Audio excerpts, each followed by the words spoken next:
Hey, Adam. Hey, Jacob. How's it going? Good. How are you doing? Good. Welcome to Reading with Pastors. Welcome. Thanks. I mean, we welcome each other, I Yes, suppose. yeah. And you. Well, that was good. Synchronized. We've been working on it. A whole lot. Hey, I have a question for you. It's not exactly a book question, but it's in that same arena. Okay. What's your favorite font? Favorite font. Railway. Railway. Yeah. Now, when you say railway, there isn't anything that comes immediately to mind. It's not super popular, but it's sans serif, more modern-ish font, Okay. but it looks really good. Okay. Well, I know I'm going to shock you with what I'm about to say. Okay. My favorite font is called Georgia. I need to make a font called Roll Tide. Right. Go Dogs. Yeah. So I don't know. I don't know if it's the name, or that that it evokes great memories, or if I just like the way it looks. Now, But- Georgia, what kind of font is that? A beautiful one. Well, is it like serif? Does it... I don't know. Okay. You're gonna have to. I'll have to look it up. Yeah. Okay. Maybe. Yeah. So, what's your favorite font out there? I don't. I mean, Times New Roman is Well, classic. that's the but standard. That's the standard. Do we know what Ti- this font is? I do not know that. Okay.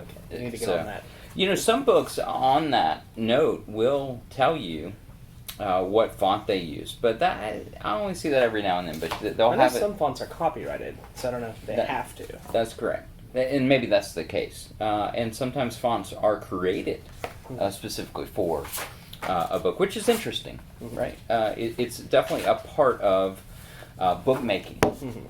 But I'm by no means an expert because I can't even describe what Georgia looks like other than it's beautiful. Okay, I'll take a look. Give it a try. All right. You'll love it. Well, we are nearing the end of this book. Mm-hmm. Just a couple more chapters. I know. 2 more. Yeah, 2 more chapters. And we are on chapter 21 then. Mm-hmm. And the title of this chapter is He Loved Us Then, He'll Love Us Now. Mhm. And having read the chapter, he's basing this on Romans 5:8. Mm-hmm. God shows his love for us. It's just the little part that they have at the beginning. But when you hear that, he loved us then, he'll love us now. What does that evoke in you? What does that... And again, you've read the chapter, but... Yeah, I mean, just trying to be off the top of my head. I mean, really just reminds me of the constancy of God. Mhm. Jesus Christ is the same yesterday, today, and forever. Okay. He doesn't change. Yeah, and that applies to his love, right? Mhm.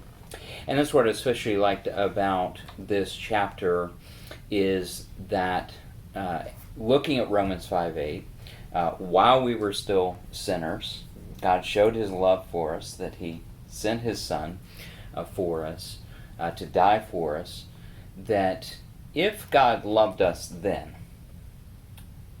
why wouldn't he love us now? And what's changed between then and now? And so one of the things I think was very helpful about this chapter is how he shows us one of the things that's changed. And that is our understanding of our own sin. Mhm. And how that has an impact on, sometimes at least, the way that we approach and understand God's love for us. Right?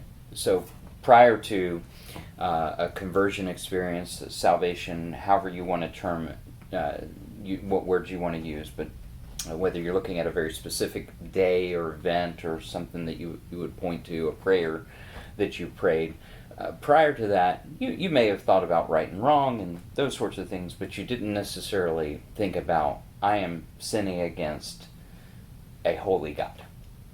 Right? Right. But now, as followers of Christ, we do think a little bit differently about our sin. Yeah. Hits a little harder. Yeah, it's a little hard. Yeah, appropriately so. Yeah, of course. I like the way he talks a little bit about that and uses a Puritan analogy that they use called sinning against the light. Okay. Meaning that kind of before we sinned in the darkness, we didn't really know what we were doing. We didn't have the full understanding. Like I said, you may have known some of what you were doing was wrong. But now, it's like we have the full light. We know when we sin what we're doing is wrong. We know God's love for us. We know what Christ demands of us. And we know how we ought to live. And yet we still sin. Yes, and then because we're much more aware of that, we have that sense, we see that so much more clearly, then paradoxically, we begin to question God's love for us. Yeah.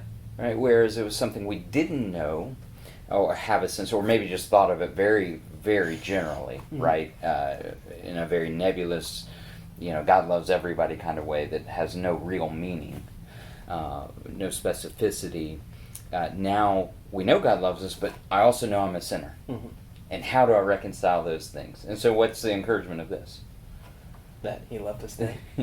He'll love us now. Yeah, so the chapter really does, in just a handful of pages, not a long chapter at all, but just gets at that reality. If God loved you when you were a sinner, while we were, to use the language of Romans 5, while we were his enemies, that portion of Romans 5 is just chock full of language that speaks to how far away we were from God.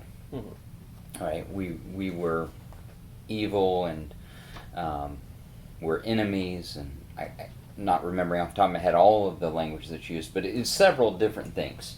Mm-hmm. You can't get away from that reality. So if God loved us then what's changed? Only our perception. Mm-hmm. And that's not a bad thing. It's a good thing that we understand, but we have to maintain our capacity to see God's love for us. Mm-hmm. And so that was the heart of this chapter. What it was here to do is just to remind us. And so I love this. At the end of this chapter, he quotes Spurgeon somewhat at length, but I'll just quote the little bit at the end. You have often left him, that is, we've often left God. Has he ever left you? You've had many trials and troubles. Has he ever deserted you?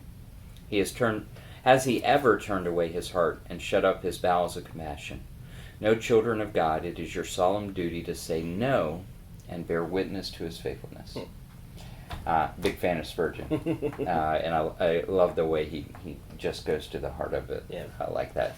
So, if that helps us think through this, then how are we relating to others? How does this impact the way we live in this world?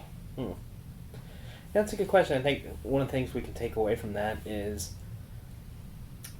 I'd probably say, understanding more when others sin against us.